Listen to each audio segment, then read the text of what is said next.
Assalamualaikum warahmatullahi wabarakatuh. Waalaikumsalam warahmatullahi wabarakatuh. Selamat siang rekan sekalian. Perkenalkan, nama saya Fiori Amana dari Prodi Sarjana Terapan Kebidanan dan Profesi Bidan tingkat 2 Poltekkes Bengkulu. Hadirnya saya di sini untuk memberikan penyuluhan mengenai peran kaum muda dalam memerangi korupsi. Saya izin untuk meminta perhatian dari rekan sekalian kurang lebih 15 menit ke depan. Tujuan saya dalam memberikan penyuluhan ini diharapkan pada rekan sekalian mampu memahami dan mengerti tentang pentingnya menerapkan jiwa anti korupsi dalam kehidupan sehari-hari. Nah, sebelum saya menyampaikan materi yang saya sampaikan, rekan sekalian, apakah ada yang tahu arti umum dari korupsi? Saya, Mbak. Iya, silakan. Menurut saya, korupsi itu adalah penyelewengan atau penyalahgunaan uang untuk kepentingan pribadi atau kelompok. Iya benar sekali. Korupsi merupakan penyalahgunaan atau penyelewengan uang untuk kepentingan pribadi atau kelompok. Nah, sebelum saya menyampaikan materi lebih lanjut, saya akan menampilkan video animasi untuk menambah sedikit banyaknya pengetahuan kita dalam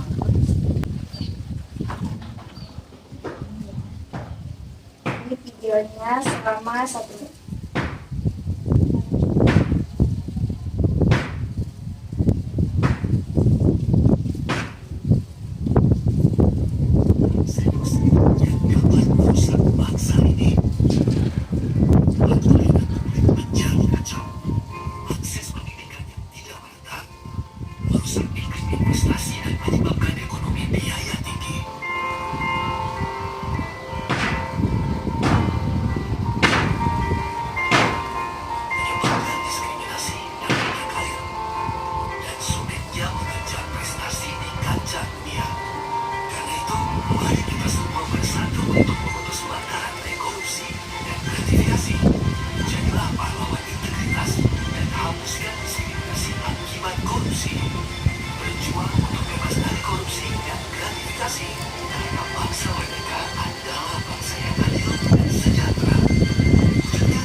Baiklah, itu sedikit video animasi dari channel YouTube KPK yang dapat saya berikan.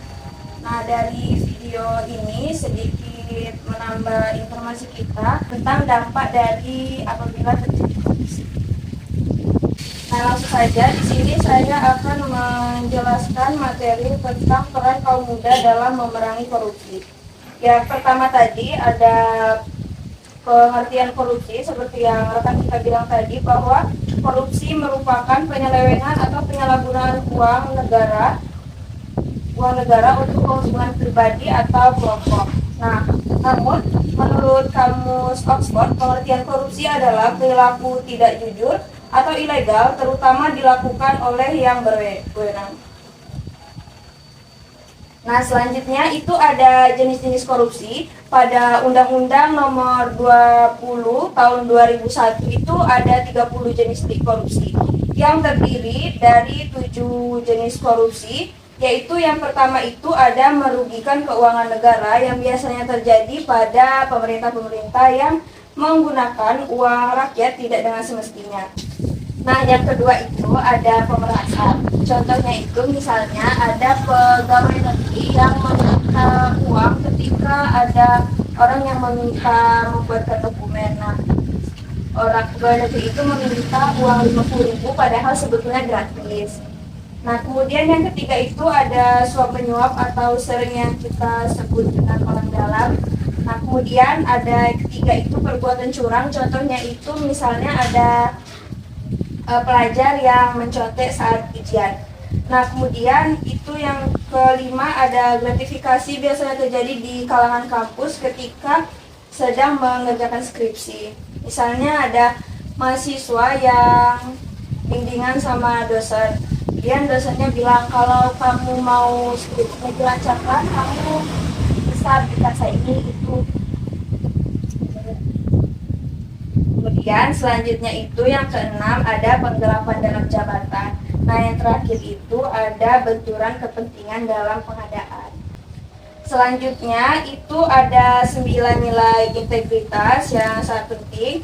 Nah, KPK merumuskan 9 nilai integritas yang harus diperkuat, yaitu yang pertama ada jujur, yang kedua itu ada mandiri, yang ketiga ada bertanggung jawab, yang keempat berani, kemudian ada sederhana, ada peduli, ada disiplin, adil, dan kerja keras. Nah, dari ke-9 nilai integritas ini dapat disingkat dengan Jumat bersepeda Kak. Boleh tolong diikuti? Jumat bersepeda Kak. Jumat bersepeda Kak. Nah, selanjutnya itu ada bagian penting dari penyampaian penyuluhan saya hari ini yang merupakan apa sih alasan kita sebagai kaum muda harus memiliki peran dalam upaya untuk memerangi korupsi. Nah, yang pertama itu karena kaum muda itu memiliki potensi untuk perubahan. Kaum muda sering memiliki semangat, energi, keinginan untuk menciptakan perubahan positif.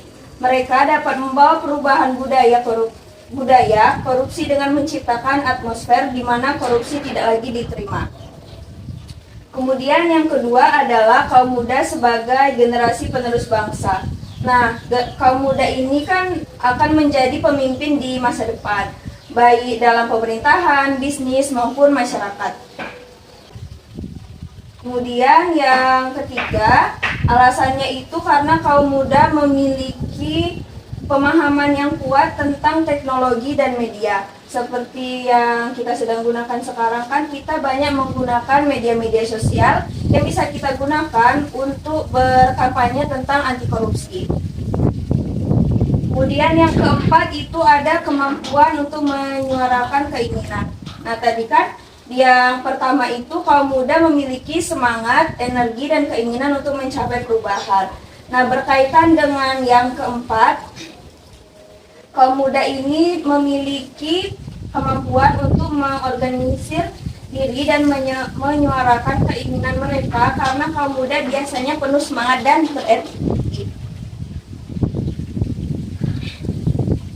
Nah, yang terakhir dari alasan mengapa kita harus memiliki peran dalam memerangi korupsi, yaitu karena kaum muda seringkali memiliki sikap yang kurang apatis terhadap korupsi dibandingkan dengan generasi yang lebih tua. Mereka cenderung lebih kritis terhadap ketidakadilan dan ingin berperan dalam perilaku positif.